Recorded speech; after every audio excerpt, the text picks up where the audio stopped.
Hello friends, I welcome you all to our channel Board and Beyond. Right? So friends, we are going to start a new chapter by name Statistics today. Okay? And the thing is that in this chapter, what we are going to understand, majority of us is actually mistaken by saying that we are going to learn statistics. Okay? So statistics is a very vast subject, my friends. Right? So vast that you will have a different department for this, right? And under statistics, what we are going to learn today is we are going to learn measure of central tendency, right? So this video is dedicated to understand this, whatever I have jotted down here. And the thing is that in this video, I am sure 100% that if you watch it, you will be going to, or you will get something new to know. Right? Basically, which you probably is not been revealed to you or which has not been taught you so far. Right, friends? So, first of all, when we start this chapter, let us understand what do we mean by a central tendency. Right? So, friends, whenever we are given a couple of data, a good amount of data, right, observations, so it becomes very difficult for us to understand and analyze that. Right? So what happens is when we are not able to analyze, we will not be able to interpret it and predict something based on that. Right? So what happens is these three things. The central tendency is a value. It's a centermost value. Not exactly the centermost, but it is a value which defines or describes the entire data. It's called central tendency. And tendency is nothing but how far the other data is placed according to the central data which we have found out, which is mean, median or mode. Right, friends? So there are different situations in which we use mean, in which we use median and mode. Right? We don't use it as we like it. Correct? Because in the textbook, I have seen the problems. They say that find out a mean for the given set of data. So that becomes a pretty straightforward because you have to find out a mean. But what happens is, whenever a set of data is given to you and you are asked to find out a measure of central tendency, okay, as per your choice, and please justify your answer, then comes the problem. Which one to find out and how to justify why is that you have found out? Why not something else? Why did you take out the mean? Why didn't you take out a median or a mode for the set of data? Right, friends? So let us move on to the topic now. Okay, so I told you what is a central tendency. It's a centralmost data. It's a data inside that group of data. Okay, or sometimes it may be outside also, right? Which is not been defined in the data set of data, right? Then mean and median. Let me tell you one thing. This mean and median will necessarily be only one for a given set of data. Right? Mean and median are only one and only one. But mode can be more than one. You can get single mode data or you can get a bimodal data. You got it? But we will restrict our study here to a single mode data. Right? That means the data which is given to us will have a single mode. Right, friends? Okay. Then we will also understand, going forward we will understand why do we take out mean, why do we take out a median, why do we take out a mode, when to use what.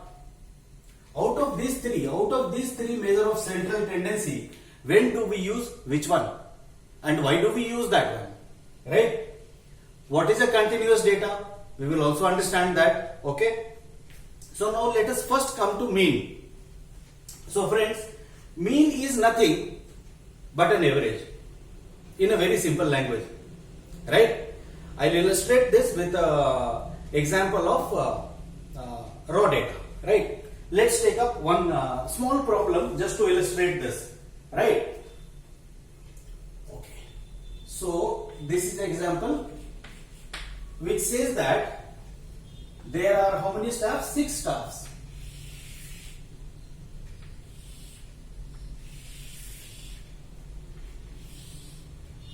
Okay.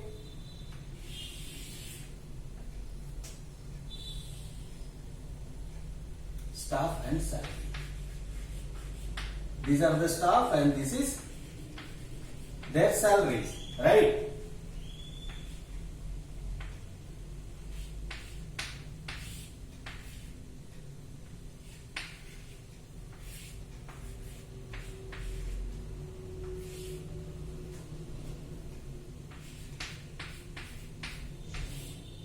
Four 14, 5, 95, and one more is 6, I guess 90. Okay. So friends, from our previous study, we know that what is a mean? We add up all the, let's say I want to find the mean salary, okay, or the average salary of all these 6 staffs. So what do? We add up the total salaries of all the 6 staff, divide by the number of staff, that is 6, we find out the mean. That is how we have been doing it till now. Okay, so we will do the same thing here. Okay, so mean will be how much here? Mean will be nothing but 15 plus 18 plus 16 plus 14 plus 95 plus 90 whole divided by 6, right?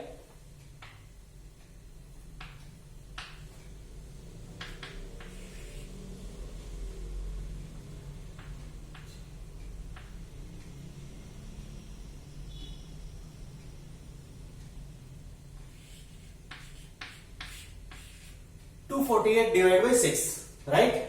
So which gives us how much, friends?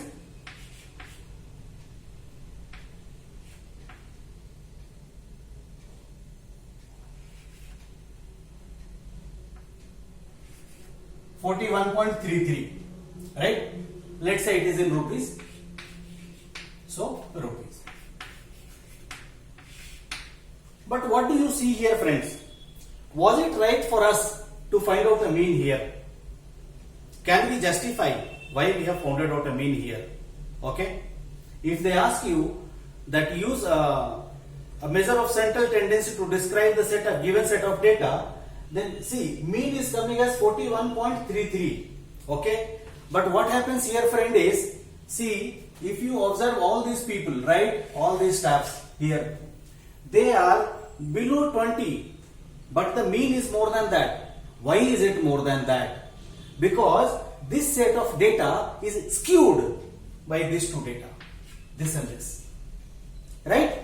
Because this and this are basically high. So what is a skewed data? A skewed data is something which actually influence your given set of data being very high or being very small. So that basically skews the data, right? So finding here mean was not a good idea.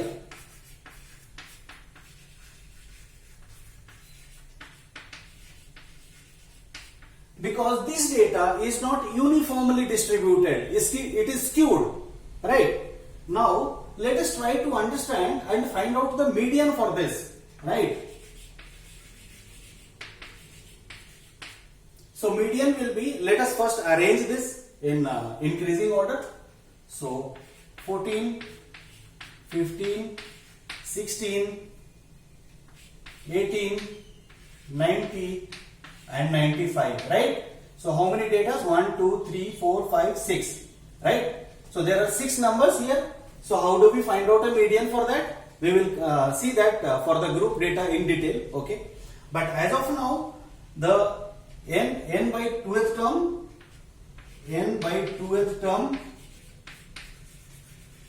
plus n by 2 plus 1th term divided by 2 is the median for us, because these are having even number of data, right, friends? If it is having odd number of data, then nothing but n plus 1 by 2th term, right? It is not n plus 1 by 2, please mind it. It is n plus 1 by 2th term of this series. Got it? So there is a difference between the two. Please mind it. So n by 2th term is nothing but n is 6. 6 by 2, 3. Third term, that is equal to 16.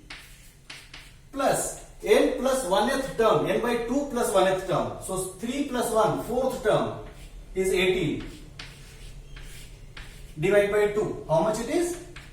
It is by 2. That is equal to 17. This is a good idea here, friends, because see, our median we are getting as 17 and 17 is lying somewhere. Okay? When you see 17 is lying here, right? And this describes the data more in a more logical way than compared to the mean. So I hope you have understood when to use what, at least in mean and median part of it, right? I have not come to the mode. This is no modal data because this doesn't have a mode, because the observations are not getting repeated, right? It's all unique. So till the time it's all unique, we don't have a mode here, right? So whenever that given set of data is skewed because of a very high number or a very low number, we generally prefer to use median in that, not the mean, because mean will mislead you here, something like this. Okay, but median will give you a better measure of central tendency. You will be able to define the data in a much more logical way when you take out mean, right? Sorry, median. So we can say that the average salary of these staffs are rupees 17 as per this, but this is 41.33. Okay, this seems to be more logical here, right, friends? Okay, so let us move on to the next concept. In this chapter, what I am going to do is that I am basically trying to make a base for us, and next class what we will do is that we will basically go to your problem solving part of it, right, friends?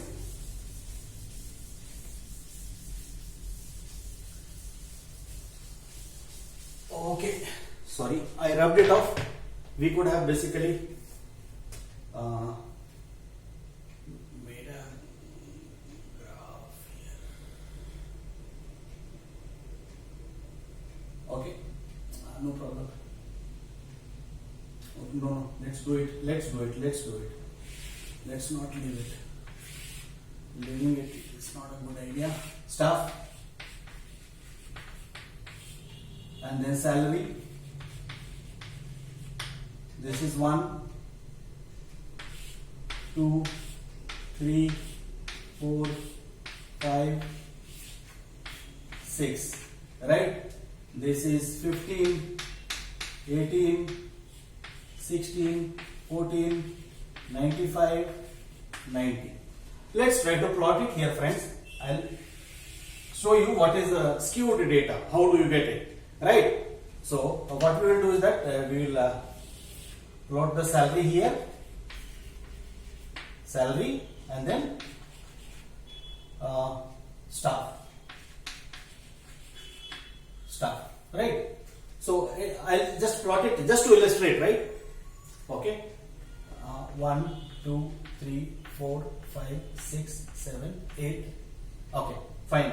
So this is, let's take it's up to 90, right? So let's take 10, 20, 30, 40, 50, 60, 70, 80, 90. It is all 10, 20, 30, 40, 50, 60, 70, 80 and 90. Right, friends? So the first one gets 15. Okay, somewhere here. Second 18. Little more than this. 18. Third is 16. Third is 16. Somewhere here. Fourth is 14. 14. Somewhere here. Fifth is 95. Oh my god. Even more than this. Okay, 100. So fifth is here. Sixth is 90. Now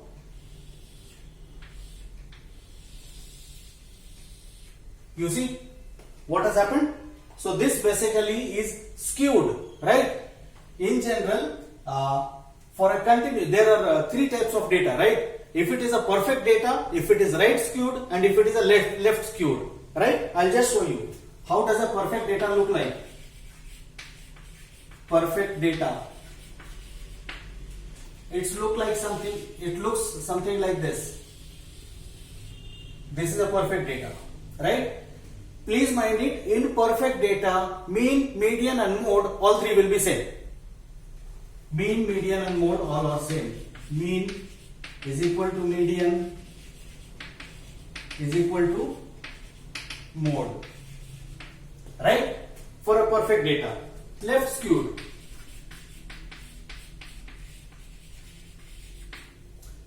Okay, so left skewed will be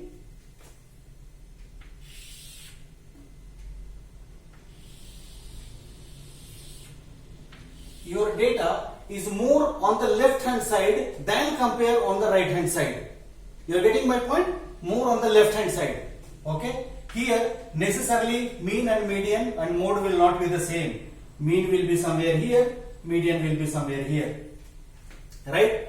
So this will be your mean and median, right? Okay, so this one. Then comes right skewed data.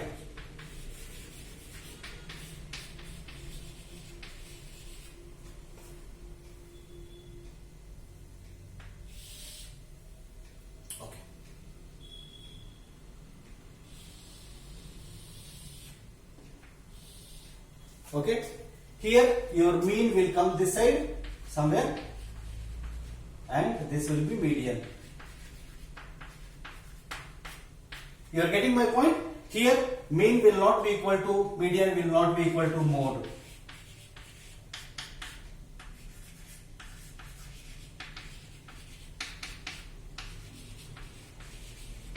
Right? Similarly here also.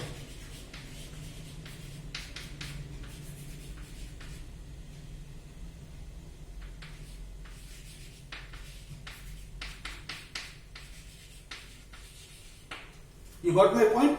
Now the thing may be arising, the question may be arising to you, why is that I am teaching you all this? Why is that I am saying you all this when it is not there in the textbook? It is there in the textbook, okay, but not in such elaborated way, okay. So they have just said it's skewed data, right? Just a simple word. But when we try to understand, we have to understand in this fashion, right? Okay, because see, whenever you are given a data, if they straight away ask you to find mean, median or mode, then it becomes a very straightforward question. You just find it out and then leave it. That's right. But whenever you have to use your judgment, you must understand which one you have to take out and how is that. You have to justify your answer. You should justify why is that you have taken out this one, right, friends? So this will be something like this. You got it? Now let us move on to the next aspect of it.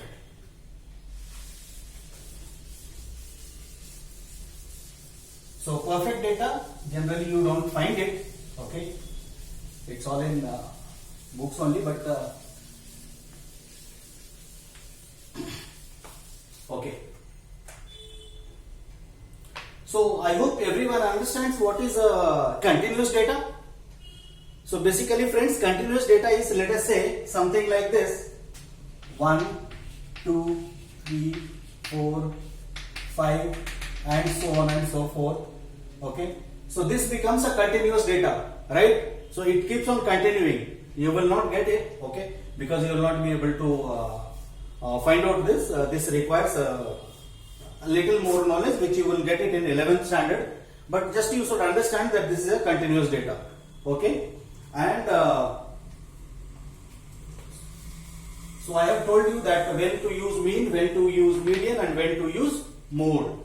Okay, so mode basically it is a very rarely used measure of central tendency, my friends. Okay, it is not used much. Okay, as compared to mean and median. Mean is the most this thing. What should I say?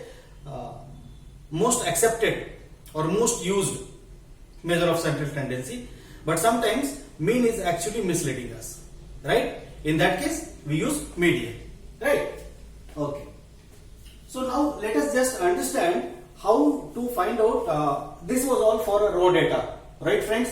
Now we will try to understand why, like how to find out a mean for a grouped data. Now what do we mean by a grouped data? Right. So grouped data is nothing but in which you get a class interval. Right. Not like this before. So you get a class interval. Let us say the test has been conducted on mathematics and the marks has been tabulated. Right. So there are few students who got in between 10 to 20 and there are few students who got in between 20 to 30 and so on and so forth. Right. So this is called a grouped data. Correct. So something like this. Let's take example, ordinary example. Normal. This is just I am taking it on my own. Okay, you will not find it. Just I wanted to. Okay. So let's say 10 to 20. Okay. And number of students, right? So 10 to 20, let us say 3 students got 10 to 20 marks, right? Now 20 to 30, let's take a class interval of 10. There are 7. 30 to 40, let's say there are 15 students. 40 to 50, 30 students. 50 to 60, let us say there are 45 students.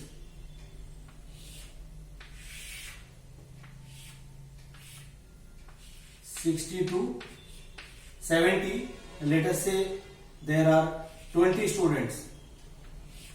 You see now the marks are decreasing as we are moving up. 70 to 80, there are only 10 students. 80 to 90, there are 5 students. And 90 to 100,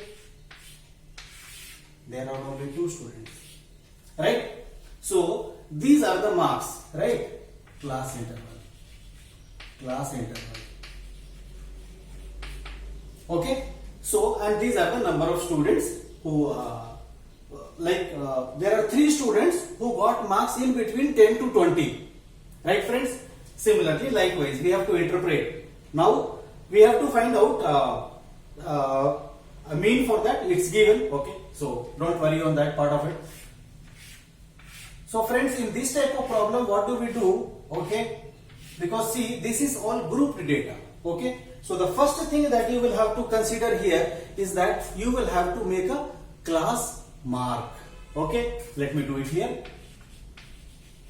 Class mark. So now the question comes, what is a class mark? So class mark is basically class mark is equal to lower limit of a class plus upper limit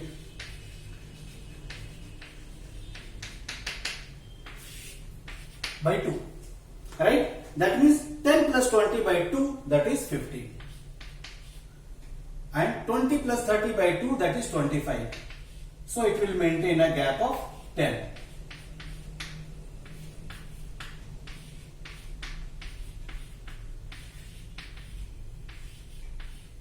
Right? Now, this is our xi. We call it as xi.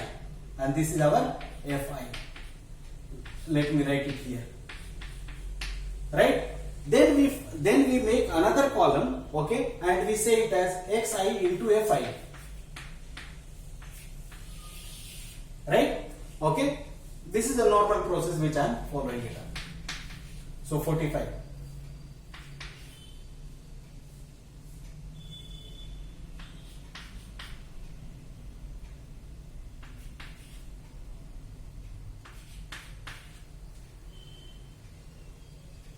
Oh, sorry.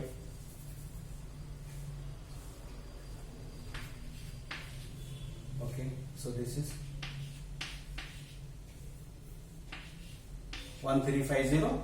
This is 45 into 55. So we can say 55 into 40, that is equal to, it's going long way, no problem. So 2200. So we can write it something like this.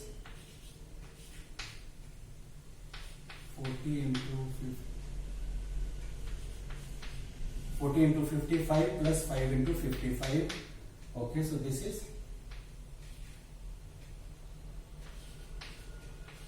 2200 plus so 2475. Right? This is equal to 1300. This is 750. This is 190. You are getting it? Now we do a summation of all this. So summation here is denoted by Greek letter by name sigma. Right? Okay. So we do the summation of all this. So let's do it.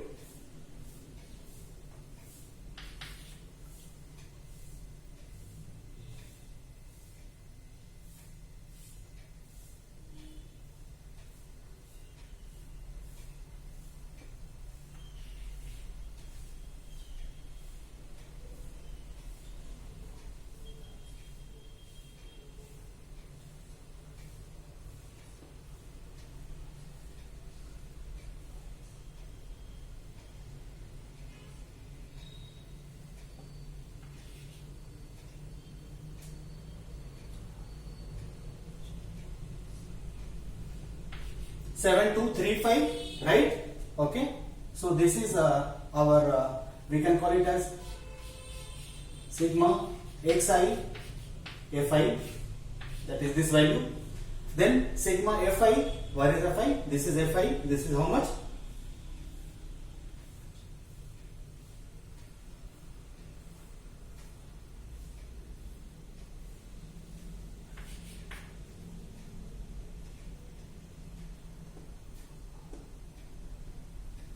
$137. This is sigma fi. Right, friends? So our mean, which we denoted by x bar, will be equal to sigma of xi fi divided by sigma of fi. Right? We should write, if you want, you can write I ranging from 1 to how many?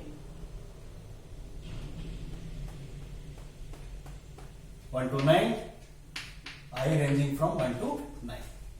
Right? Okay. So this is read as sigma xi fi I ranging from 1 to 9. Right? So this is basically 7235 divided by 137. Okay. So when you actually divide it, you get the answer. Right? This was just example taken. Okay.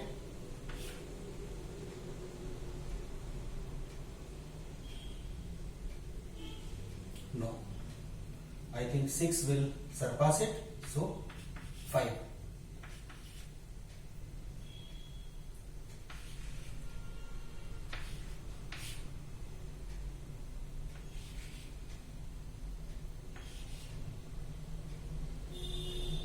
Right, 38, 385.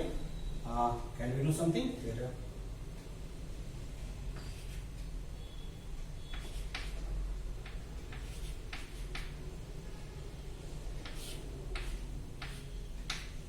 Triple one point 3. So 52.3. We will stop it here. 52.3. Right, friends? So the mean marks which all people have got is nothing but 52.3. That means on an average everybody has got 52.3 marks. Right, friends? So this session I will close it here. Okay.